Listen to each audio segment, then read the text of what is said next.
pop up on my screen. But that's here nor there because this is episode 117 something. We took a week off. Things happen in real life. We're back. Episode 117, I believe, of the download queue. Your favorite place for gaming news, discussions, topics of conversation, and today memories and looking back as we remember the times of Destiny 2 later on. Kyle, how are you doing on this beautiful Saturday morning? Very early. Gonna have some brekkie. We're streaming early. Yeah, it's really weird for me. I'm like, wow, just like it almost is like coming right out and doing this as opposed to doing it at 3 p.m. But I like it. Yeah, feeling weird. Destiny, we'll get to it. But overall, doing good. Watched a crow eat a raccoon in front of my house. So whoa, that's cool. That's cool. Got animal control, I think, on it. Have to keep yelling at the crow, go away. Stop. That's gross. How big was the raccoon? How is this happening? Possum. Still big rodent. Yeah. I'm sad. I don't want to. Anyways, other than that, great. A lot of Forza, a lot of racing, a little bit of marathon, rough time. Rough time. Yeah, I'm doing pretty good. How are you? Yeah, I'm sad about the raccoon thing now. That's like absolutely traumatizing. And like, if we want to share raccoon stories, small child at my dad's lake place, probably like 9 or 10, we hear this squealing, high pitched, just like guttural crying. And we're looking for it, go around the back, like the cabin area. A baby raccoon like fell out of a tree by the fridge and like I'm guessing was paralyzed because it couldn't move and it was just screaming. I'm like, no. Ever since then, it's in the feels. Oh wow! I was in Glendale at the house of one of the architects of Universal Studios in Universal Studios Japan. He had plaques on his wall. Weird. I got locked out, and a raccoon walked up to me as I was trying to get back in, and it stood up on its legs, and I had its tail this little hand out, and it went. And I was like, "Oh my god, it's pointing a gun sideways!" Like it was also that movie, whatever movie, that joke. It's like, he's holding it sideways. It's worse. Like I was like, this raccoon straight up did that to me. Yeah. I thought you were about to say the raccoon like came up and dapped you up, but that's very similar. I like it. So what's up? What's up, baby? No. I almost got robbed. I almost got robbed by a raccoon straight up. Like there's one thing to hold a hand out, but to twist it, that's intent. That's intent. He thought about it. He came in with a mission. He did. I got back in though, so I'm okay. Weird scenario, weird time. Anyways, this again, episode 117 of the download queue. This week we are doing our Forza Horizon 6 review after having over a week with it, with the early access period counted in. Looking back at E3 2015, which stems into a whole other thing of today in Xbox times, and as mentioned, we'll probably end off with the Destiny talk. End off on a hopefully high note, going over memories, letting Kyle reminisce about the good old days. We don't have time for the good old days because we're speeding towards the future in Japan. Forza Horizon 6 is out on Xbox Game Pass, Steam, PC, all the places besides PlayStation as of now. Just over, I believe the last count was 6 million players active on it, which is very good in my eyes for where the Xbox brand is right now. Just over, I think, 230-ish thousand of those are on Steam, so the rest are on the Xbox platform itself, which is really good to see. Where to begin? What a game. In love. You were iffy on coming in. You weren't going to get early access right away. Yeah. We dabbled in 5 a little bit leading in, but it really wasn't your jam of, I'm there day one, want to be excited, like, all the whole thing. You're in now, arguably more time spent in it than me, grinding out achievements, grinding out collectibles. Beat the story because you're on Legend Island, correct? You were doing... Yeah. Finished your adventure, at least from that standpoint. Where are you at with Forza Horizon 6? Yeah, I mean, the discussion online before it came out, early access unlocked. It was a lot of people like, who would do this? Like, that's insane. The price is insane. Like, it's silly to play 4 days early. And it's like, that's not what you're paying for, though. That's just to get the people who don't like, who have FOMO. and then you decide to do it. But man, it's both expansion packs, it's both that, and for Game Pass, it's a $60 upgrade, whatever. Right? It just kind of made sense, and I got in. Whatever. It got me. It's a great game. It's what else to say, it's just like, I remember when it dropped and reviews released, I put in our Discord like, oh my god, what crazy, Forza got getting 10s, 9s and 10s, like what, so wild. It's so expected from Playground Games to have a Forza Horizon game come out and it be a 9 or 10 easily, or not even arguably. Like, it's not, you can argue it's a 10 and maybe a 9. Like, it's just so solid across the board. It's expected, but damn, even when you expect it, it still feels very, very good. I've done all Legend Island. I've done not all, completed all the wristbands. I got to the gold wristband, unlock Legend Island. I've done all of the stamps for Discover Japan section. You get 2 sides of it. I'm deep in the game. I've done all my seasonal stuff for this week.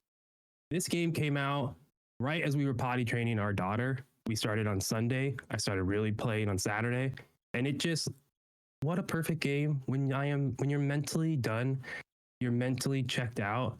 Just sit down and drive and be like, what do I do? Oh, just follow this check mark, follow this thing. Let's do these races. Let's do this. Let's get there was such an easy goal to follow, and so many goals, right?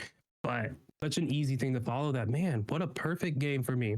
Just sit down at night and put 4 or 5 hours in those first couple days, as I'm not physically sleepy. I'm just mentally done with being like, you gotta go potty? You gotta go potty? Yeah. Okay, let's go. Okay, let's go. Oh my gosh.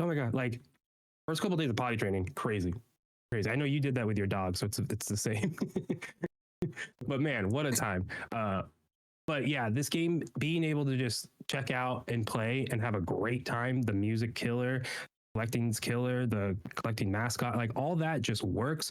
You're driving the races, unlocking roads, the fast travel is connected to the roads you unlock. It just it's frictionless in all the right ways, just from the get-go. And I am just truly enamored with this game. It's something I will continue to come back to easily, as I've kind of checked off like the main stuff in the game. Now I can go in and just chill. Wasn't planning on head down and completing it, but the nights of me just playing aimlessly, completing things, by like Tuesday, I looked around and said, oh my God, like I'm like really playing this game. So yeah, I started chasing achievements. Now I'm at 69%. Nice.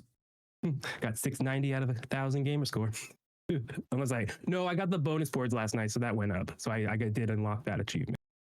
It's just a great game to chase things in a beautiful world.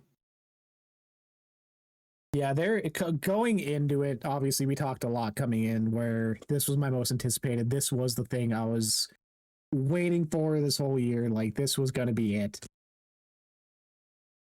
When it's finally here now, I think I'm 26-ish hours in. It's hard to find things to mark the game down on. And when I do like try to critically look at it, I feel like I'm nitpicking stuff at that point. Like, the issues I have with it are so minor and so minute that they don't take away from the overall experience, which is just, 10 out of 10, great, beautiful, gameplay wise, everything about it. But it's that thing with Playground where, cool, 5 was nominated for some Game of the Year stuff. Like, you were 10s back then. How can you add on to those aspects and make the experience better while not losing the core thing people love?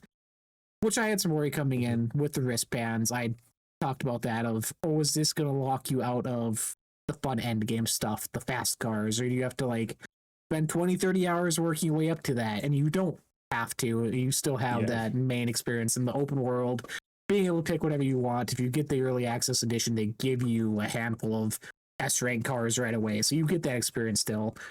It just gives you a different sort of way to play and experience the growth more naturally.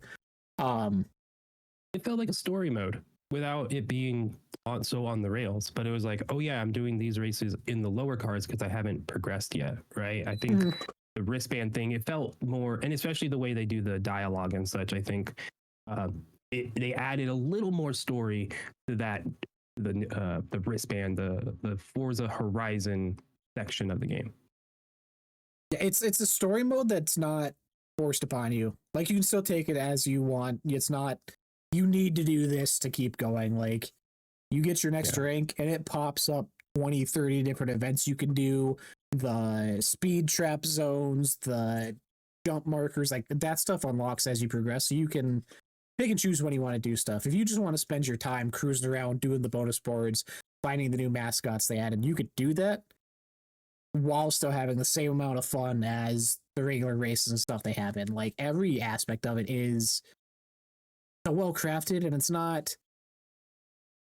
We have this open world, we just dumped a lot of shit into it. Like the bonus boards are put in places for reasons, whether they're at landmarks they want you to see, scenic spots they want you to go to, challenge areas like the bullshit one on the top of the ski lift in the north you have to jump off a cliff for and land just perfect on. Like all that stuff has had thought behind it rather than just Ubisoft dump everything everywhere, have fun.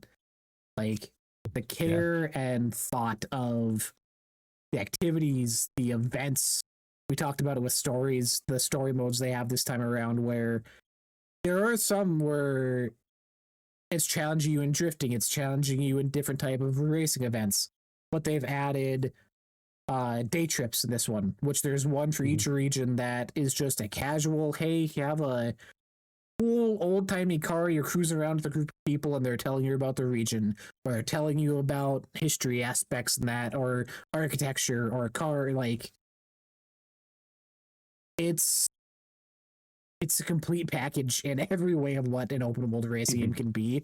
And I'm sure we'll talk about it here in a bit, but it gets me both equally excited and nervous for Fable coming from them in the same year and what that means. But with Forza 6, like, I'm happy. The series could be gone for 4 or 5 years. I don't think they need to rush into a Horizon 7 anytime soon. Let this be its thing. Obviously, we have 2 DLC packs coming over the next year and a half or so. Just let it hang out, let it bring its player base in, let it succeed at what you've created. Yeah. Yeah, I agree with almost all of that, right? It's hard to say anything wrong. I haven't done a ton of the day trips. I think I've only done one, and I've done more of the, like the Drift Club has multiple story parts where the day trips seem, and they're like challenges to complete. The day trips just seem you're driving, right? Yeah. Yeah, and then there's one in the auto shop where you have to go find cars, drive them back, and then test them out and fix them. But all of it is just like given to you. It really is just context of why you're driving and where you're driving to, and somehow it feels different every time. You know, going back to that auto shop story section, you're getting in a car to drive there, pick up the car, unmodded, untuned. You drive it back to the auto shop, and you do this 4 times for 5 different cars. Not same drive, but go to the thing, come back to the shop, right? Same loop. And then they fix the car up, tune it a specific way so it feels different than the other ones, right? And then you go drive it somewhere else and test it out. And that's the same loop over and over for that story. The Drift Club, same idea, but then you're drifting instead of that. Photo mode, you're going to photo of a car instead of, but you're still driving back and forth. It works. It doesn't feel like I'm doing the same damn thing, even though I am. You're just driving. But somehow they made that feel like they unlocked something to make that feel unique and feel like I'm actually doing something different in this mode, in this section of this event. And now I'm just doing, even though it's just driving, it's all just driving. But man, they just like, a full package. And I think it's really, I love the story stuff, respecting, like, you have, this map is amazing. Japan's beautiful, awesome. It feels like a real world. It's not one-to-one Japan, obviously, but I think the map is phenomenal and feels like a real place. Like you said, not placed around. And yeah, just like a beautiful game. Really, really good. There is something with the story mode too that I feel I think it's a decision on the team of what they've realized they've done with it, is that they've had each of the story aspects now respect your time and wants you to do them rather than just being a side challenge. And I say that because in 5, when you would do with the auto shop you're talking about, if you did the first chapter, to do the second one, it would put a different marker on the other side of the map that you had to drive to, maybe forget about in between. Now all of those are just one location. You could just mainline all 6, 7, 9 missions, whatever it is. Like, you could do those all in one go if you want. They want you to stick around and do these and experience them rather than possibly becoming an afterthought, which I really appreciate too. But even if not, like, the world's beautiful to drive around in. I want to shout out the soundtrack all the way around. Like, love a good original score for games, and this, I mean, we saw it with mixtape, but like using licensed music is kind of rare now in this sense outside of sports games. Like, but having each station feel so good and the vibes be right and the tone of the songs picked, even if you're not into that genre. When we were cruising around last night, it was like 12:30 and I turned on Block Party for no reason. Like, this isn't my normal jam, but like everything still sounds good with what you're doing. And it's like, again, just that thought and care put into every possible little aspect. And that's without even, I haven't touched major parts of the game yet with my 25 hours, like the garage customization. Checked it out once, all was good.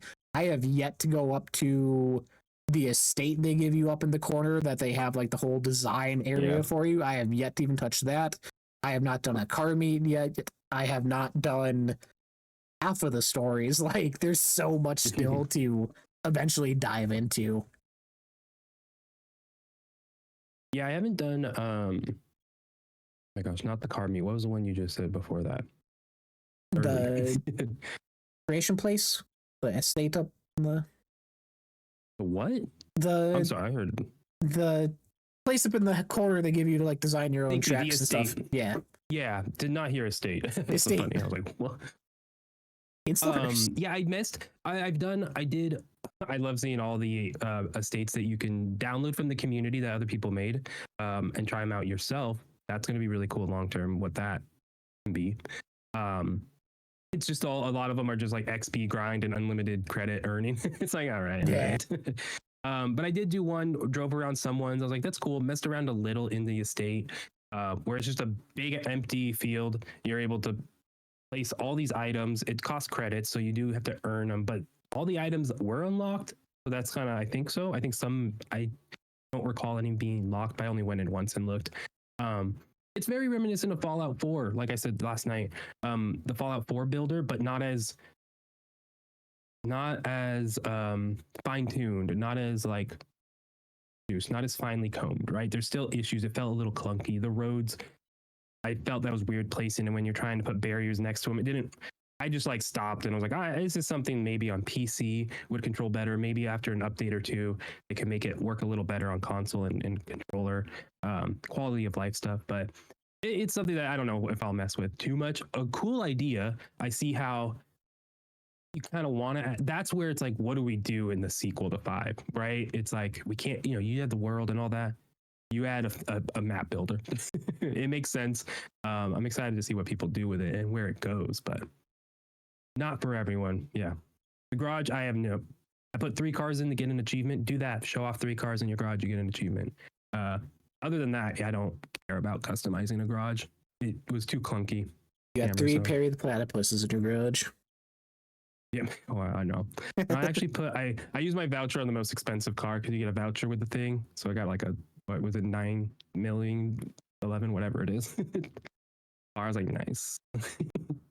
The customization stuff, for the little bit I did spend in the garage, that is one area where I feel they could have helped ease players into it to test it out if they had it in the progression. Like I said, I'm pretty sure even the garage stuff, everything is unlocked. Like, even having stuff in wheel spins, or you get your next wristband and it unlocks a new set or a new theme of items, that way to be like, oh, I want to go check that out, that I can see, but it's fine how it is. Like, the people who want to invest time in it know it's there and they're going to be there either way. So, I mean, I also feel like this is a system that's fully, at least the garage customizer, fully in Fable. Like, I don't think you'll have an estate type of thing in Fable building roads and tracks that could maybe scale down, but placing stuff in a room, building out furniture, placing that stuff, that's probably in Fable in your housing, right? You're a landlord. You can be a landlord, right? That's what they said. So I could see this is them testing it out, trying to apply it. I think it makes sense in Forza. I think having a garage that you can customize, that does make sense. It's not weird. But I see that system just they're trying to part of it is figuring it out so they can have it in Fable. That'd be cool. I'd be down. I'd be so down. Yeah. I mean, even just, customizing your room, maybe not as intense as what the garage is, but I think 100% that's what they're doing. But yeah, other than those modes that I haven't touched, have you done any car designing? Do you mess with the livery designs and all that? Or are you just look through other creations, pick the one you like? And look through everyone else's. I used to like try to throw stuff together and I'm like, oh, that's awesome. And then you get in a race and you see everyone else's stuff and you're like, this is bad. I'm gonna switch to something else, like guilted out of my own designs and wanting to show stuff off. But I mean, the creativity stuff for the people there, like wild, fun, memey things, some cool designs, a whole bunch of anime stuff this year around, obviously with the Japan setting. But seeing a lot of cars. A lot of cars. Sentence. Cars. But that's been kind of the theme this year, like with Tomodachi Life, and like that user customization has become its own thing and grown even more, and whole communities forming around it. I'm seeing people who will not be named cars on there, but I did see a fun KFC one the other day. That's funny. I saw the very first time I opened up designs to find for my VW Bug, the first one was themed after the Third Reich. And I was like, oh no. Oh no. But I went and got a car one instead. So Okay. We're in early access, so someone did a good job. Yeah, you slipped it in. And I was like, this is way too detailed. I can't believe it's crazy. Crazy what people are doing. It's wild because like that stuff's not monitored, but I've seen people saying they've had like license plates banned. Like it won't let you use certain phrases or like whatever. Like, okay, we draw the line there, but in general, I did report it and they did remove it. They said I got a report. So that report system works. That's pretty cool. Nice. It took like a week, but they're like, oh yeah, that definitely did. We took it down. But yeah, I mean, it is what it is. When you do that, it's open to that stuff. And early, I bet, might have just gone up. It sucked that it was a #1 trending though. Fuck that. Just full stop. Like, fuck that. It does not speak for the community. Yeah. No. But yeah, so I don't think I'm gonna mess with that stuff. Haven't done that. The multiplayer aspect going into Convoy, you and I playing, is so much better than 5. I'm happy we hopped into 5 before this came out. Loading in together, you in races together, doing events and collecting things, that felt different, and like there were extra steps in Forza 5. In Horizon 6, it does not feel that way. It feels way more streamlined. And again, it's a game made for a new game, right? And they just figured out the tech better. So it just not perfect by any means. There's still some issues. I know the ghosting when you're in races is weird and whatnot, but getting in and out with a friend is so much better than 5. So I'm very appreciative of that. I've done a couple of the Horizon play, the matchmaking, other races. That feels good to me. It doesn't feel clunky. It didn't take as long. Whereas 5, I was like, And maybe that's just my bias. After playing 5 for so long and us hopping in, I'm like, I don't want to do that. But yeah, I think the multiplayer aspect is well improved overall. Yeah, the multiplayer end with that quick resume and stuff. Like, I was gonna say, quick resume. That's been so good.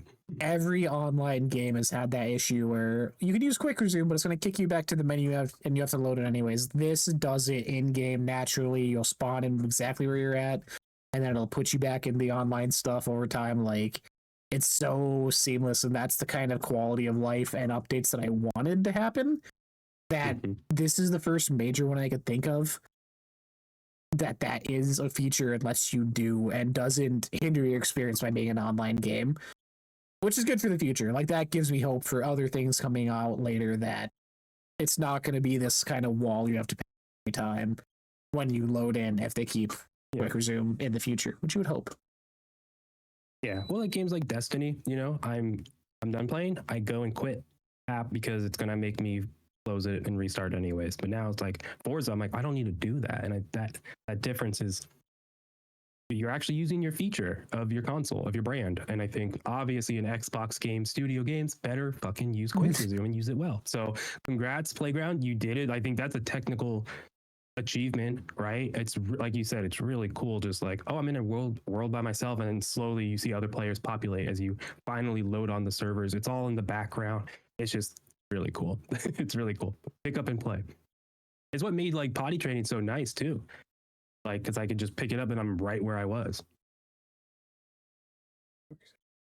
I do want, because you're a bigger fan of the city itself in the game, which to me is probably the lowest point / region for me. And I think that's partially thinking about it is coming in from expectations I had in my own head, coming back from Forza Horizon 2, which is where I jumped on the series, and every year Japan was the gem we couldn't get. It was the promised land everyone wanted, and the thoughts and mock-up designs of this high-rise city drenched in neon 24/7, and that imagery. And we're not quite there, but the city itself is still good. It's not what people may have expected or I wanted personally, but its purpose and design and layout, and again, probably practicing for Fable, like you said, is still there and good. But yeah, I mean, I get the design. Well, I get what you're saying with like the stylization of it. I think it goes, obviously it's a realistic looking game, and Rise, it doesn't look all shiny and bright. That's just photos. yeah, But I think when you do the night races, when we're both playing on Series X, by the way, I think that's assumed, but good to mention. I'm playing on quality, not performance, so I'm going up. yeah, I am too, I believe. Okay. But once you do some of the street races, which mostly are at night, and you're doing that in the city, you get rain coming down, and like there you see the reflections, the colors and whatnot. The saturation, of course, could be boosted a little more. I think during seasons that might change. If I think about, I mean, I don't think it snows in Tokyo, but like as seasons change, the colors will start changing. I wonder if DLCs, they'll lean more into Tokyo car culture. If that, like you were talking about more rumors are more anime themed, or an idea of more anime themed DLC. What does that mean? Maybe it's just leaning more into the aesthetic, and that's where we get neon lights under the cars. I saw someone on Reddit post that. I was like, oh my god, you need, or how does Forza not have neon under lights? Like something like that, I think could add to that, right? But I think when you get into the rain and you get the reflections in those city streets, I think you start to see it. But yeah, during the day, it's just another high-rise city. I get that. But I think the map design is really good. The road layout, it feels like a real city to me. And it's a maze. You're turning around. You're like, how the fuck do I get on this freeway? Like, where's the on ramp? Like, I have to pull up the map and map it. You know, actually figure it out. And I think that's cool. And for me, I think Fable is centered around one big city following 1,000 NPCs. It's got to be an intricate ass city. It can't feel weird. And I think you take the map in this game, there's a lot of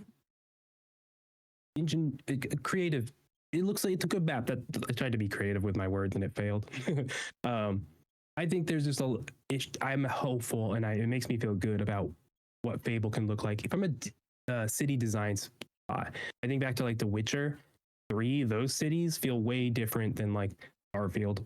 You know, like there's games that just the city's design is just kind of pretty straightforward and simple in my mind, and there's ones that are like, this feels lived in, and the Horizon map feels like a legit world. It feels like people live there, especially when you get into the countryside and stuff. I know we're talking city, but it's like, oh man, this is just a little hut.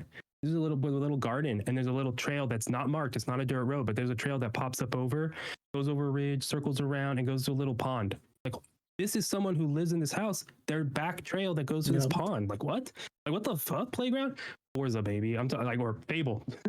That's like, I see so much of Fable map design of like or of a first or a third person RPG walking around. I'm like, oh shit.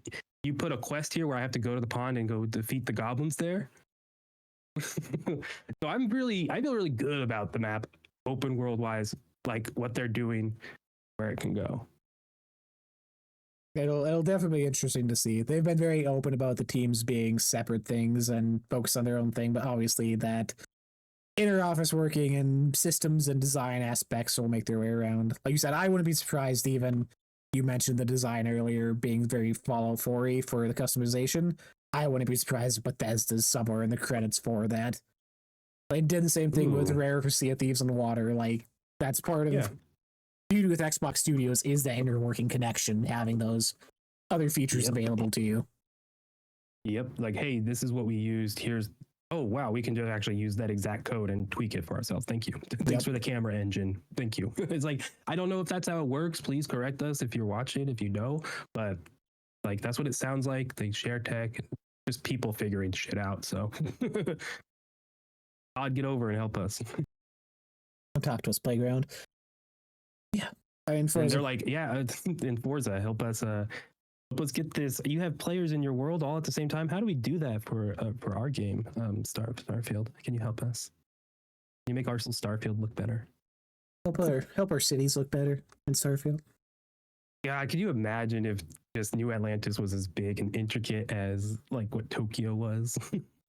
Is even a fraction just layered? It's just there's 3 floors and that's it. It's like whatever. One big city in the planet. Why are we complaining about Starfield? What did you do to me? I have done nothing. You I was talking about Forza. 5 out of 5, 10 out of 10, whatever you want to write it off as. Obviously, I mean, one of the big 4 for this year for Xbox. We are 2 weeks away from the showcase and what has left to be revealed, announced, and released as far as Halo, Gears, and Fable go later on this year. Which is a great segue to our next segment, Kyle. Xbox Showcase season. Xbox E3 season, if E3 was still around. Been floating this idea around for a while as a segment, and finally got into it, which quickly unraveled into many other things tying in together under one umbrella. We went back, rewatched you for probably the first time, me for the countless time, I have no idea at this point. E3 2015. First rewatch. Yeah. First rewatch, yeah.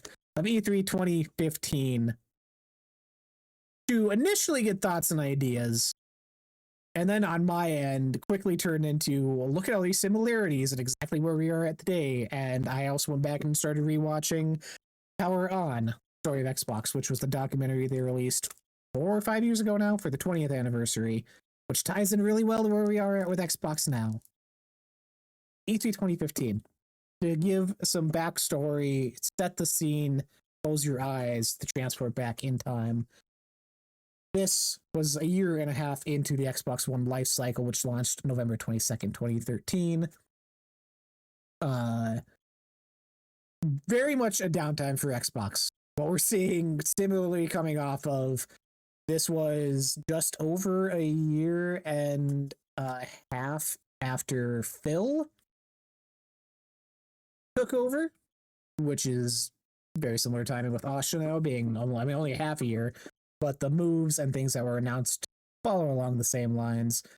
2015 was one of the weakest empty years for Xbox, like I said, with Xbox Wiki having a total of 9 notable events happening in 2015 as a whole, one of which was E3 2015. For context, 2014's Wiki had like 30 plus some events as far as releases, announcements, and games. So we were scrapping at scraps here at this point. This was the first year Bethesda had a press conference with Fallout Shelter, Dishonored Definitive Edition, Fallout 4, and Doom. Sony's conference around this time was the unveiling of Horizon Zero Dawn, Last Guardian, Destiny the Taken King, to put in a time frame for you, Final Fantasy VII Remake announced, and Uncharted 4. Nintendo was Star Fox Zero, which again, the timing is wild because we just got the same exact Star Fox Remake announcement not too long ago. Fire Emblem Fates, when we're also waiting on a Fire Emblem this year. And Metroid Prime Federation Force, right after we just got Metroid Prime 4 in 2026. A lot of similarities. A very weird time for the industry. Also, post Connect being shoved down our throats. So a core rebuilding time for Xbox at this time. How would you think about E3 2015? Did you like it? Announcements good, games good, everything was great. Oh yeah, I miss these type of showcases. This is one of the first ones I 100% like watched. It was. Sorry, I don't do that. But like as I'm watching, I'm like, oh yeah, I remember all this. Like I remember that the Fallout 4 stuff they did. I was like, this is how they announced it. I was like, oh no, they did their whole showcase. They had their own thing. I was like, didn't this like shock everyone that we didn't know this was coming? So that was fun. Some of the E3 or not E3, the EA stuff was rough. That's like them talking about EA access. Like you could play all your games and no, they're saying all these like taglines and these marketing words and just the crowd is not reacting. And the other stuff in the show they were reacting to as people were talking. So it's like it was just obvious. Hey, EA gave them some money. They're partnering. Like we got to give them some time. This is where you're like, wow, I'm happy Xbox doesn't do these type of showcases because that would suck this today. Watching that, I don't want to sit and watch CEO and just talk the way they did about that. That was not fun. But overall, like fun showcase and going through it, I'm like, this is like I said, one of the first ones that I really truly watched and was into and looked forward to. Seeing the games, I'm like, I was all in on Halo 5 Guardians. I forget. I'm like, oh my God. I remember being like, what is this game? Hunt the Truth. Like, that's crazy. It's really fun also looking back on all these and knowing what landed and what didn't. Yep. Seeing Recore, I'm like, whoa. I remember Recore. I'm like, I was really wanted to play that. And then it disappeared. And you know, and seeing like the name attached to it and from the creators of Metroid Prime, I'm like, that's where that was. I was like, whoa. Huh. Garden Warfare 2, Plants and Zombies. I know that's something for you. I'm like, oh, that was announced here. That's fun. That's so good. Cool. I remember popping off for that because coming off the hype I had for the first one, I'm like, we're getting a sequel. It's back. And it did not live up to the hype I had for it. And it just continuously went downhill with further releases. But the second one was so cool. Yeah. Yeah. A lot of definitely a reset year, like you said. I mean, at the very beginning, they show Master Chief. They had Lara Croft, she who was, what was it, Rise of the Tomb Raider? Not Rise. Yeah, Rise of the Tomb Raider was exclusive for that time. So they had her, Marcus Phoenix. Like it was like, these are our core. Here's where we're going. And you see like kind of those similar dominoes being set up too. How they could be almost a mirror, of what they did in 2015. They could do the same thing. It's so interesting. Yeah, it was a very fun watch. Very fun watch with some like, whoa. Division showing up. I thought Dark Souls 3. I thought that was Elden Ring, and I was like, no way. They didn't announce that here. This is too early. I was like, and then it popped up. I was like, oh shit. Forgot there was a third one. Yeah, it goes to that thing I said of it's. I mean, this was 11 years ago, but it's still very much similar copy paste of where we're at today. You had Halo 5 Guardians kick off. We're waiting on Halo CE remaster this year. Which I went back, that mission that I should do in the demo for Halo 5 Guardians, I knew it was in the game, slightly different. I went back and played that mission right after on Cloud. Like, it's the 12th mission, Battle of Sunayon, I don't speak, but like the layout, for the most part, is the same. They have some diverging paths. They do a scene where it's like, this is Master Chief's assault rifle. That never happens. The main story of that level has changed since release 2, which is one of my favorite things to go back and like, this is how we presented it, but what's changed in the development time since then. It was fun to see. Where else? Yeah, Dark Souls 3, Rare Replay. This was the year it was announced. Oh, yeah. This was the first year we got the original Elite controller revealed, which again, we're on the cups of rumors of Elite version 3 possibly this year. So right there, Fable Legends was here. Rest in peace. I remember my one beta test session we had for that before it was canceled because it was like, it was a few months after this, I believe, is when it was canned, and they were still like putting it off as a big thing. Yeah, I tried. That's like one of the first games I got in testing on, I think, ever. I think that would be it or one of the ones, or I guess Destiny would have been before that. Anyways, Yeah. Yeah, and I remember like being so excited. I like did Fallout 2 and Fable 2 and 3. I don't think I beat them 'cause I was a kid, you know. But yeah, just like playing it, being like, I don't think this is what they should do, and starting to listen to podcasts and having people be like, yeah, this is not what Fable should be. I was like, oh, okay. Yeah, crazy. And then Lionhead shut down, like Yep. crazy. And then we have a new Fable coming. Like, wow. But It yeah, is a Legends now. Gears 4 ending off the showcase. We're having Gears E-Day end this year's showcase. Like, similarities are so fun, and it's gone beyond a step. Also, there's a new Tomb Raider game coming out. It's Amazon, but it could show up at Xbox's showcase this year. So if they could just have a trailer as part of it. 11 years later, we're in the same spot. The same spots. I mean, hey, did it work? Did it help Xbox post 2015? I don't know. Were those the golden years? Where I kind of wanted to twist this, because talking about the similarities kind of gives us a path of where we're going forward. I brought up how quickly this was after Phil's takeover of Xbox and what his first initial things were. And it's very similar to what Asha's doing now, where in a shorter time frame, again, he had a year and a half, we're 5-6 months in with Asha at this point when the showcase happens. But it was Phil coming out, I'm new in charge, what can we do to get the fans happy? This was the year we got the backwards compatibility announcement, which was a fan requested thing, and what better way to get people back on board the brand.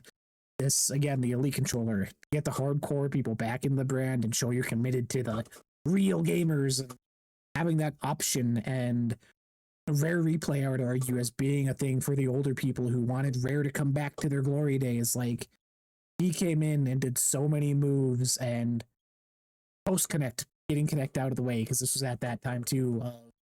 What can I do to make the brand forward-facing look positive again and gain that trust? And now we're here 11 years later with Asha coming in. What can we do? Dashboard updates, bam. Achievement updates, bam. New name, new logo, new weekly features, the new player voice thing they launched. Like, it's following the same roadmap of where we were. And it'll be so curious to see what else comes of this, what the differentiating paths look like that Phil took compared to her, what works and what doesn't.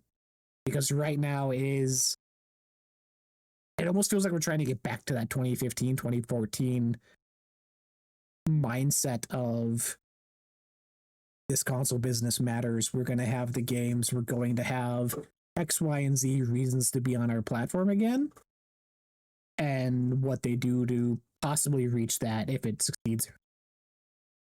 Just a weird, night and day 11-year difference, but very much following the same roadmap. Yeah, like even after 10, 11 years, they're still playing from behind.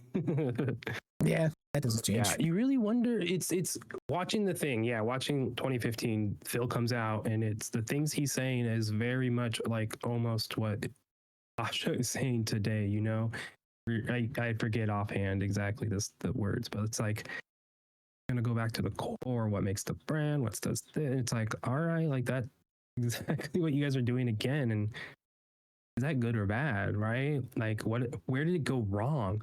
Did it even go wrong? And is it just PR? Did the PR messaging get wrong, right? Like, because the core base, the ecosystem, I think is still really good. The stuff they set up here is still going. Backwards compatibility is still going. Mods on consoles, that was a big thing that Todd Howard talked about here, of like being able to have mods that are made on PC on your Xbox. I hopped into mods for the first time in Fallout 4 because of that. Yep. That's still a thing now. And talking about like, it's like PC, it's like so much of like, it's just, where did you go wrong? Where did you lose in the last couple of years? Like, was it really the pandemic and shift in player habits that made you chase a trend that wasn't going going to be anything, and now we're here. Like, it's just funny and weird and intriguing. It's just interesting how we're the same talking points are there, but they aren't like old. It's like, again, it's like they say it today, and you're like, yeah. And now we watch this. It's like, wait, where'd you guys go wrong? Like, what? You guys are doing the same thing. Where did you lose your identity? Was Sarah Bond really? Is that why she's gone? Was she the one driving changes? And it's like, no, it didn't work out. Like, I don't know. It's very fascinating. I can't wait for that book to see exactly. Right. I'm just like, I have more like when you think about it and what they're talking about here, it's just like, huh. That's where I'm really sad that we don't get giant cars anymore. So I just had to mention that giant cars coming out of the sky for Forza Motorsport, and then they float away because no one can touch the car. Every year. It was that, or they had like a fake wall they brought out. I almost hope I could see a world, because they haven't really announced anything for this year's showcase. Like, it's a showcase pre-recorded, but I'm like, a part of me is like, are they going to do an on-stage thing at FanFest? Like, are they going to present it like the old things at FanFest? Really cool, but they are doing FanFest. That's what I'm saying. They could do a on-stage live stream like that, but it'd be if awesome as that plane. They go to the live stream and it's just a car driving through the crowd. Not through the crowd, Christ. Yeah.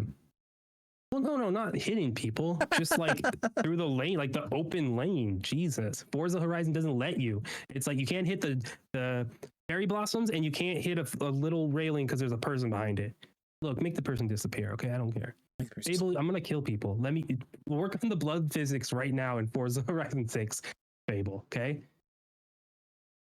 Let me run over people in Horizon.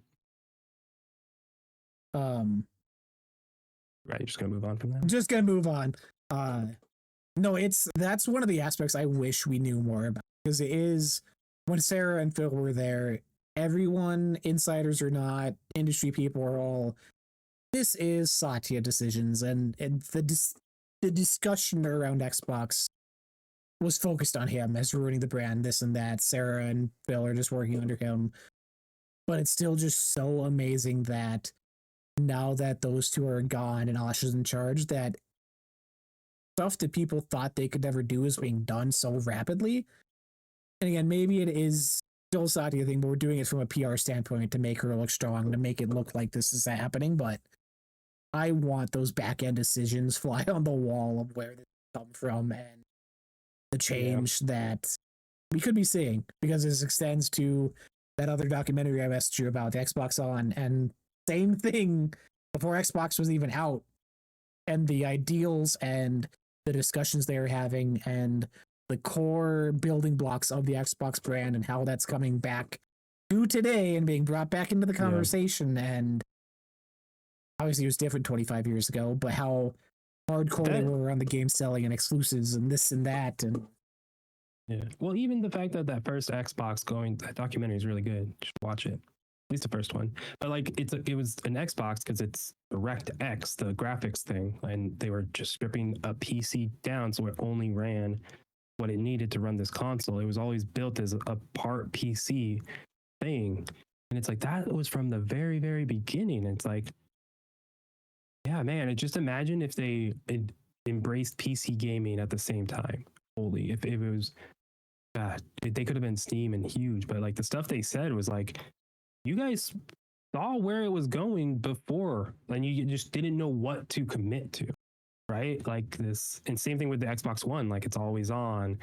Like, your games don't get shared because they're digital. It's like, hey, that's the world we're living in. You know, it's just optional for some. It's like it's just their messaging, how they do it. Let's buy Nintendo. It's like, no, like that's not how you partner with people.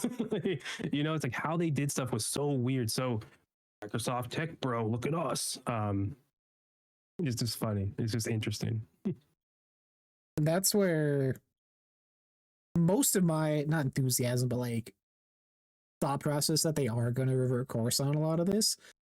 There was, in that documentary, Seamus, obviously, regarded as father of Xbox, like he's one of the OG guys, left the company years ago at this point, hasn't been involved, but he was one of the vocal people when Osh took over, of she's being in this role to be the scapegoat, be the downfall, be the one to take the brunt force of these decisions.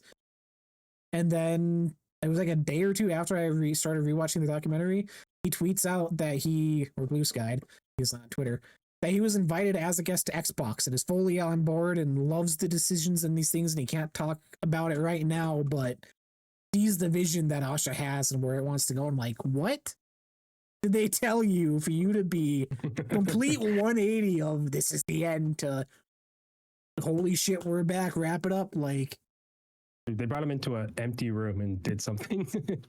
Back on Seamus Blackley, everybody. They be the same. They'll be cloning now, okay? Microsoft they threatened to leak a sourdough recipe, if not.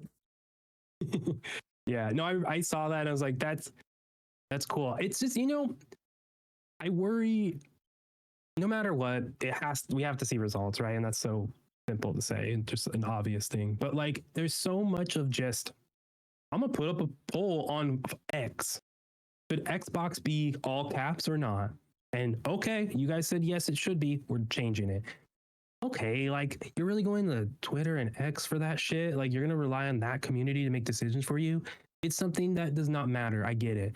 Yeah. But okay, that's a easy way to be like, I'm listening, literally. We're opening up a literal feedback forum where you could put fucking anything as long as it's appropriate. That's an easy win. It doesn't mean they're going to actually do anything. And then something they can do, something that they have already been working on in the back end. They're like, oh shit, yep, cool. We listened. I'm being cynical on purpose. Yep. There's a lot of easy wins. And I'm like, all right, cool. But you remember like last 2 months ago and everyone was complaining and saying Xbox is doomed because they're having a PC hybrid console come out and it's going to be north of 1,000. That hasn't changed. They said they're still doing it. Like, so it's a lot of PR stuff. I'm in on it. I'm on Xbox. I like it. That's my console.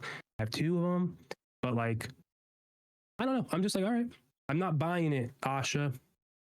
Send me the Kool-Aid and I'll drink it. But I haven't got it yet, Not directly at Asha. I'm sorry. I apologize. Xbox.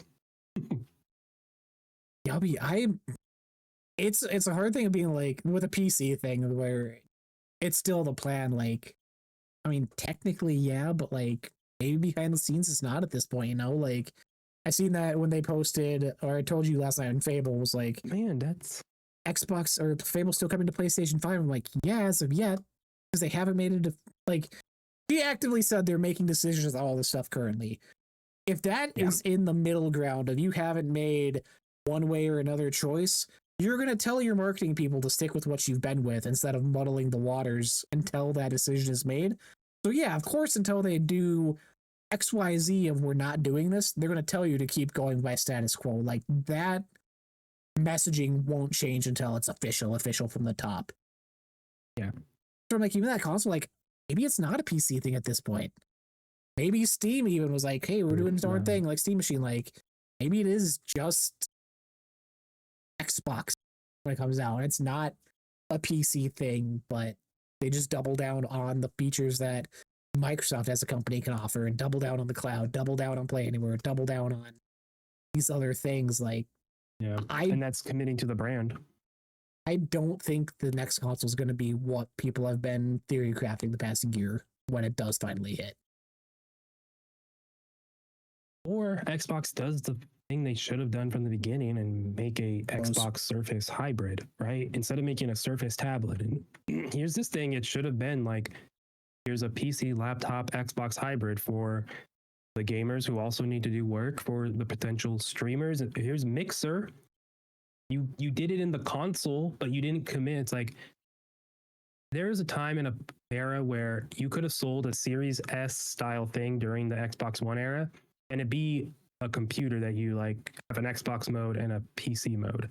They just couldn't do that. I also don't want to lose out on laptop sales, but I still see that as like really like the thing that needs to happen, and it already is there. Xbox Play Anywhere. They're saying they're doing PC. Xbox games and PC games are going to be easier to develop for. It's the same thing. You're making PC games flat out. That's what they're doing. We know the architecture of Xbox is that at the core. You just need to figure out the way to get that out and explain to people what it is. I don't know if there's a way to have a physical button or in the menu of your Xbox to be like, boop PC now, boop only Xbox. That's the technical thing that would blow my mind. But if you can do that and give the opportunity and the option to, not the option to people, I don't want to mess with PC. Okay, don't turn it on. Don't turn that setting on. Oh, I want to do all that. I want to be able to also sideload Twitch and do a Twitch stream off of my console. You already can do that. If it's a PC, why can't we just also have a browser on the side, right? Like if it's built with that in mind, I could see that being the direction they're going. But it has to still be Xbox, right? And then that price just keeps going up in the head when you add all these functionalities and ideas. But they, a commitment to what the features they have is crucial. Quick resume has to stay. That is a magical thing. Forza Horizon 6 being so good with it makes me hopeful and expecting that feature to be around. They said they're putting it in PC, which I don't understand. I guess you have to have an SSD for it, but that's really cool that that's something. So I don't know. Now I'm rambling there. Good. It's good theory crafting. Again, we're 2 weeks out from hopefully answers to some of these questions. I still don't think we're getting a full console reveal at the June showcase. Like that would be absolutely wild for the timing. But I think something money around it, yeah, something to keep an eye out during the showcase would be the terms and messaging and what phrases they're using. If they are bringing back a play on PC 2 thing, like if they're still leaning towards that decision, I feel we can get some answers to this on the 7th. Oh, I think they're going to be very transparent. I think they have been it for years, right? I think they've been pretty clear. Just the messaging has hurt them. But yeah. Man, I am excited. It's going to be so good. I can't wait. Yeah. To close this out here, we got more very transparent news this week, Kyle, which I'll let you sort of take over here and we get into it because you have the history. May 21st, 2026, 2 days ago, Bungie posted Destiny 2 Every End is a New Beginning, announcing that on June 9th, 2026, they will release the final live service content update for Destiny 2 to begin a new journey as a studio. That update being Monument of Triumph, which adds new cosmetics, new free cosmetics, weapon engrams, some new missions highlighting Destiny 2's history, rediscovering Soul, whatever that means, I'm not too sure. Whole lot of things I would understand not being a Destiny 2 player, but Destiny 2 as a game after, God, 12 years since Destiny 1 launched is now being closed and sunset. No, it's not being sunset. Well, content updates being sunset. Okay, I'm ready to talk. He's ready to talk. He's got his art book. I got my Ghost.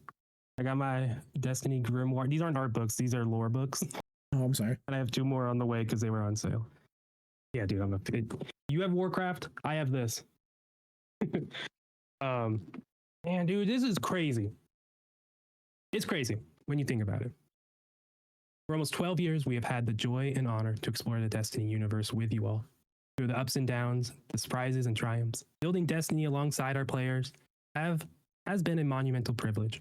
While our love for Destiny has not changed, it has become clear that after Final Shape, we have reached the time for our shared worlds and Destiny to live beyond Destiny 2. What does that mean? We have reached the time for our shared worlds.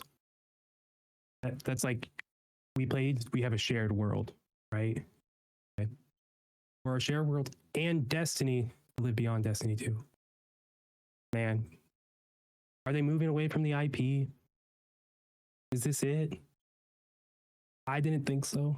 I was like, PlayStation's doing a sneaky. E3 is being announced in development at the showcase, the state of play they're doing. And then Jason Schreier puts out a report. Nah, mass layoffs coming. They're incubating. They don't even pitch anything yet. They just got Marathon. I'm like, oh no. I'm worried. I fear for Bungie. It's incredibly sad. And just knowing not even the full picture, but knowing what we know of the leadership, the executive team being paid so much, buying fancy, nice multiple sports cars, being rude and awful, sexist people at times, and the people who first get laid off in the wave of layoffs at Bungie, come on and say, yeah, no, they're just not listening to the team. We said these things wouldn't work. They said we need to do this, and they're not listening. It's like, damn, and now we're here. Did the team say Marathon wasn't the one? Yeah, they didn't listen. Marathon's great. I think it solves a lot of issues Destiny 2 has with balancing for PvP, trials. Competitive mode is hard when you also are a god player who can put a bomb and destroy 80 enemies at once. Like, there's scaling things, and that's all every year they turn off weapons. Every update they turned off weapons in Crucible because it broke the meta. They turned off stasis in Crucible because it broke the Crucible. Like, I don't think that you need that in Destiny, and that's what Marathon solves. But reality is, can the world and the business, can Sony support Bungie on their next venture before that? Can Marathon sustain it? Like, we said it in a couple episodes ago, like, Sony hasn't really supported a live multiplayer game before, and they haven't. They keep shutting them down. They haven't let a game really breathe like that in a way that grounded Fallout 76 has and was allowed to. Like, man, there's a lot. I think Marathon is really good. Are they just going to put strikes, 3-person, missions in Marathon to have that PvE? Is it just going to become Destiny Light quickly and slowly? I think that's bad. I don't think that is the right call, I think a full stop, you got to either say we are making another Destiny or we are not. And I think it's okay to move on. 10 years, we became gods, we defeat the literal darkness, we were fighting fate. They had narrative lines, but honestly, I just started replaying Destiny 1 last night, put an hour in, made my Warlock for the very first time.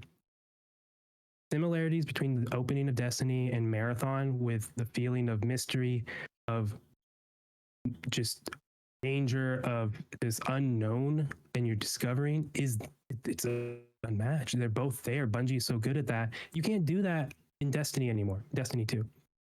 We've hit the point. We're done. Like, we are gods. Like, let us have fun in the game. Let us have these cool moments. Let us get gear. Like, what they're doing is cool for the game. They're letting you earn all the paid ornaments now over time. Like, the Eververse is closed essentially. Like, this game is done. They are moving on from it. But it's just, wow. It's interesting, yeah. Seeing the responses, everyone been playing it. I mean, it's been 10 plus years of my life. It's crazy to think about. I bought an Xbox One in large part to play Destiny. I rented Destiny on 360 at Redbox. I got from Redbox to get it and bought an Xbox for it. It was crazy to come now, 11 plus years later, and not know what's happening, for it to end potentially just like a blog post. Rough, sad. And it's really sad because of the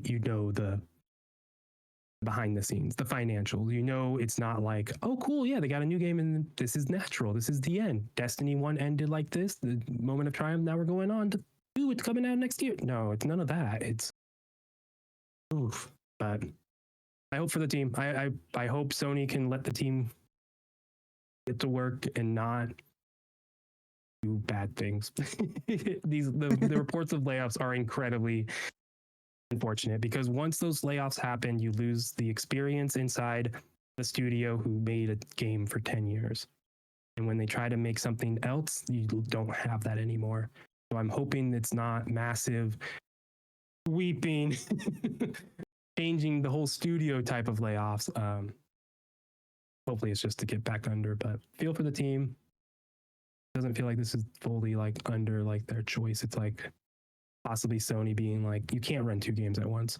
We looked at the player database. Destiny was at 10,000. Marathon was right there too. Only 20,000 people are playing your games right now, and like, player number be what it is. But Sony bought you for $3.7 billion, and you lied about how value you were. They took already a $350 million loss, or $750 million loss. Marathon cost north of $350 million. And you weren't worth anything you said you were. Fuck those people who sold it. Like, It's crazy that you could just lie and then make millions and go home. You could just be like, well, not my problem anymore. Thanks. My name's It's not just the crazy. company. Yeah. Oh, that thing, I did that in the past. Now I'm a CEO over here. It's being an outsider looking in on this. It's just, it's a shock in just the way they did it. How just random midday announcement this was. Like, to me, remembering back to the build up for Destiny 1 and the hype and marketing and the community that's been built around it, and going into 2 and that just growing. Like, in my mind, I looked at Destiny as kind of just this constant. Like, it was going to be around for foreseeable future ever in some form of updates, and that community growing and being a Warcraft, being a constantly expanded upon thing that's always here. And now it's just essentially rug pulled. You have 2.5 week notice of when this stuff is happening, but And they are doing a ton of changes though that are really good, I think. They're adding a lot. As far as like the updates and yeah, a couple different aspects, new melee stuff, new exotics, ornaments and stuff. Whole new Pantheon 2.0 is coming. They'll go over that later. The whole director is returning instead of the portal. They're getting rid of that. All the portal stuff is still there, not the portal itself. So they're going back on that system. Like, you can't get around though what you're saying though. It is a last update. It is throw everything in and go. It's really what it is. They're updating Gambit Ops and Portal. Like, they're changing things so you can earn better. You can focus what paid ornaments you want to earn for free. You get to choose exactly what you want. It's like, it's a good final update. But the fact that I think it's also June 9th and then Marathon Season 2 is June 2nd, like, it is, they are burying it. They are, like, that's week 2 of your new game. Yep. Season 2. Like, and like I said this, and I fully expect it, because Destiny had more people last night than Marathon anyways on Steam. Like, you're gonna get all that shit of like, look at Destiny on June 9th, like Marathon Season 2, 1 week in, and it's like, and that's why you gotta close one of them down. You know? That's why you gotta end development on the game that is done, Destiny 2, and see what's next. It's crazy that I have, like, I'm like, wait, but Marathon, like, I want to play Destiny. I'm going to be doing this content. I'm already going back in right now. So maybe maybe this was the plan all along, you know? So Marathon is their IP. Destiny was Activision at first, and like, it's still their IP, but I just wonder, and also the game is like a fucking shit show to play for new players. It's awful. Like, Destiny 2 is impossible to get into. So I just wonder if there's like that as well, of like, we need to move on for like legality or other reasons. It's cheaper to go to this IP. Or Creative Commons almost got it, so we have to reuse it again. I don't know if that's how video game IP works. On that point, I looked up, which you probably have more information / knowledge on as far as what happened.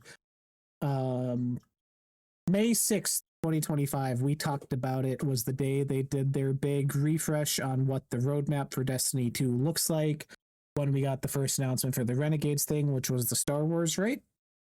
Yep. We got that roadmap last year in May, which everything in that roadmap conveniently ended at March with Shadow and Order on March 3rd. Did that come out? Was that a thing? That got delayed. Okay. So yeah, that was the last piece of content they had announced last year going into 2026. So not saying, unless they announced something after, I was trying to find if there's further roadmaps announced since then, but that was the end of what they were looking at beginning of last year and what they had planned, at least, which lines up right where we're at now a few months later. But damn, dude, that's some good shit right there. Welcome. Yeah, of course it's not on their like blog site, none of that. Yeah, that's really interesting, because like, you would imagine Well, they announce it that way anyways, where they do like a year and out, but still, that is that's telling. Are you spending all this time in? Obviously, you talked about the story and how wild and out of control it was slowly getting towards. Are you happy with where this is ending? Are you happy with where characters, story, lore? Are you because they're building stuff up, so we're in a weird spot post everything. We're in the middle of the ball, Star Wars stuff. There's a lot we're in the middle of. This update is wrapping things up. They said there's going to be new story beats, new story things that will help tie things closed. So we'll see. But it's hard to say yes because no. We're in the middle of a two, because they split a big expansion into two. We did one, so we are literally in the middle. So yeah, they do have to do. So I hope that's like more of the surprise. It's just they haven't talked about it yet. There is like that campaign, the finale of the Star Wars stuff. I hope that's there, and I hope it's more expansive than we think to end your 12-year game. No, I was asking because I saw a lot of people who were on the fence or on the side of if this was going to be the case, like we should have just ended this off at Final Shape. Have Final Shape be the end of. Well, yeah, 100%. It should have. Famous Tony Stark snapping his fingers. I am Iron Man. Credits roll. The MCU will return in 2 years, 3 years. Edge of when you complete Final Shape and you get a cutscene where you're sitting on your ship looking at the Traveler. You see the post. Credits roll. That should have been the end.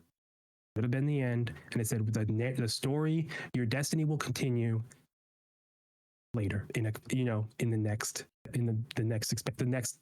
destiny, right? Like you should just say stop. You can't do that as a studio making money in a live service game. You had to keep going. Now we're seeing it doesn't work. When you have something like Destiny, the way it was cadenced and flowed and story, it doesn't work. Fortnite, what the fuck is that story? They just keep making it up as it goes. That's not the main thing of Fortnite. The main thing of Fortnite is the seasonal loop, the refresh. Every now it changes. If you're into it, you're not. If you are, you're in, right? That's not what Destiny is. People didn't play it for that. They played it for the story. And the story ended in Final Shape. Everything after is just because they needed money. And that's where they fucked up. After you take a break and say, we're doing Marathon, it's a smaller extraction, PvP focus. We're taking our learnings from Destiny and making this. That's what it's for. That's what we're doing. We'll come back to Destiny later. People would not be hating on Marathon. People would not be worried. Games can come and go. That's what the industry's all fucked up. So hopefully, Bungie closing down Destiny 2, leaving it on. I can still play Destiny. So like they're not shutting down Destiny 2. It'll be on for years. They'll keep that up as long as they can. That's a worry too, holding those servers open. But yeah, they just gotta let it go. And I think that's good. The story is done. Get us. I hope if it's another Destiny, don't call it Destiny 3. Actually, just go back to Destiny. Put us in a whole new area. Destiny Frontiers. Like if that was really taking us out of the system, like they hinted at, there's your expansion. Just don't tie it to our stuff we're doing now. So I'm hopeful, but they got a heavy task to wrap up this thing. And I wonder if they hint at more, Again, they say reports are reports. Nothing's true though yet until we know and we're not there. So the response online has been awesome and sad. So many people didn't realize how many people touched Destiny and popped off, but came back for Final Shape. Just so many posts, not all negative, not all being rude, at least on my threads and my stuff. Just more like, wow, crazy. I grew up with this game. Me and my son played this game. Our kids played this game. And now we're here. It's like Destiny as an IP is really, really important and big. I just don't know if you can recapture it. Would going to another system actually be that cool? Or was it really cool that we were on Earth and we were in the moon and Mars? Right? You can't go to Tau Ceti. That'd be weird. But Destiny and Alpha Centauri, that could work, but you stepped on your toes there. So I think it's higher a chance than we think that this IP is done in terms of the Destiny core loop that we know. I think we might get side projects, playthrough as Shaxx and during Dark Age is like a third person, 3-person co-op adventure. Like that's something they could still do. I just don't see the current story and narrative being able to be continued. I just don't see it. I think that is antithetical to what Destiny is at the end of the day. It'll be interesting to see what the legacy looks like going forward. It was when we were playing Forza last night, I opened my friends list to hang out, I was joining you or something or whatever happened. But I had like 3 people I was friends with in high school, one of which who hasn't been online in weeks, and all 3 of them were online at like 11:30 playing Destiny again. I'm like, oh yeah, 1 or 2. You got 2. But just like people that haven't been on and like they've been playing other shit they haven't been on, but like, oh, it's that moment of people are like going back for those moments and memories again. I'm like, like I was getting emotional, like this is sad shit.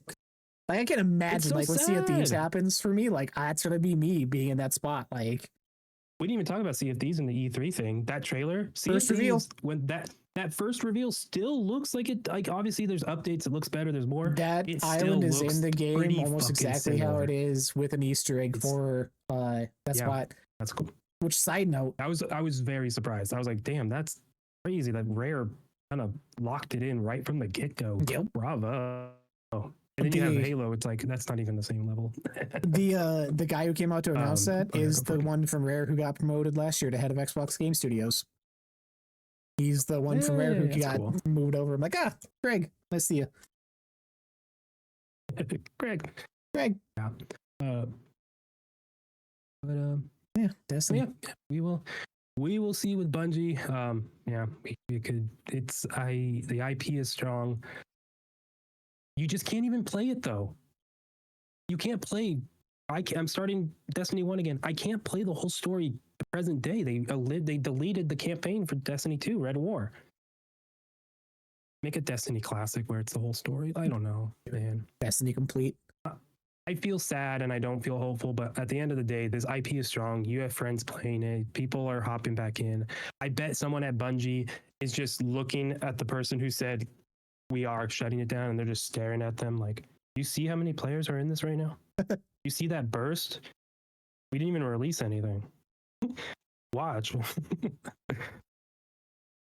It'll be, I mean, it's an anxious moment now where 2 years from now, when Marathon is inevitably dead, and Bungie's logo shows up in a showcase again, like what the next thing from them is, what that looks like. It's going to be tied to the PlayStation 6. Well, yeah. And I swear to if it is exclusive, because that's where we're apparently going back to, be pissed. I'm going to be pissed. I'm going to ruin it. With that, let us know how much your Destiny memories. Again, from an outsider being looking in, I want people's memories, thoughts, ideas of where we're at, what you're going to miss, what you want or hope to see in the final update on June 9th. Kyle, closing it out here as we get ready to get absolutely blasted with new game announcements in the next 2 weeks. What do you got going on? What's happening? Yeah, starting playing Finish Control. That's going to be uploading. It's uploaded. I just gotta do an edit to it. So that'll be live on the YouTube soon. I fucking love that game. So excited for Resident coming out. That's going to be at SGF. That's going to be at IGN Live. So I can't wait to see more. Hopefully it's sooner, not later. I would love a summer for that. It's probably October. Yeah, played that. That's on YouTube. And then starting Destiny again. I'm going to be live streaming that. And we got a lot of stuff coming up. Next on the 1st, the Mix Indie Showcase is happening. I'll be watching that after it airs. It airs at 9 a.m. I can't do that. But I'll be watching that after the fact. And then that Friday, the 5th, going down to the Indie Mix Showcase as invited back to that. So love that thing. So excited to see what that will bring. And then we have Xbox and IGN Live that weekend. So 2 weekends from now, crazy stuff. Next week, we got Xbox Showcase predictions, right? Yep. On the 30th. I have to actually write mine on the 30th. Yeah, I got to actually sit down and think it through. It's so hard this year. I don't think so. I guess it depends on like what angle you're talking about it of, but What's for my it's like I have 7, but I'm like almost most of these I feel other people are gonna have, so I'm like trying to have enough in the back pocket to like just grab if I need. But that's fair. That's fair. it's weird Yeah. here. But Yeah, so we yeah, got some fun stuff. predictions next week, 30th. Again, PlayStation Showcase the day after the mix on the 2nd, which could be the big one for them. Yeah. Summer Game Fest on the 5th, which you said you would be streaming. The 6th, I'm gonna be live streaming that. I will be co-streaming Wholesome Games Direct. Select as a co-streamer for that. Give me my farming games and feel good. And then obviously Xbox Showcase on the 7th. Kyle may or may not be around. I'll be live reacting to it. We'll have a show sometime that weekend in that time frame. I think what my plan is if I'm hoping to get invited or find something to watch it with. But if I don't, I'll live react and then go down and do stuff. I think that's the loose plan right now. Oh, so there's a chance we'll still have you. At 7th. Yeah, the 7th I might live react with you. Or if I can, get the first invite I get to FanFest, I've applied to every one they've done. I can get invited to that, I'll be there. In LA, please. What's it like living in a place where stuff happens? It's pretty nice. Jealous. You got weather. Okay, we're ending it here. Till next time, if you enjoyed our Destiny look back, Forza Horizon review, or anything else going on, feel free to follow our socials, Kyle the Do, all the places besides X, Download Q, YouTube, TikTok, all the good social places. We're posting clips. I've got 2 other smaller videos I uploaded the past week or so, looking back at Xbox 360 stuff and that Power on Showcase. Working on some editing. DaVinci is still an absolute bitch to figure out, but I'm getting there. Till next time. We'll be back next Saturday, joined by some friends to talk Xbox Showcase predictions, get the hype train rolling, be good to each other, happy gaming. We're probably going to go play some Marathon.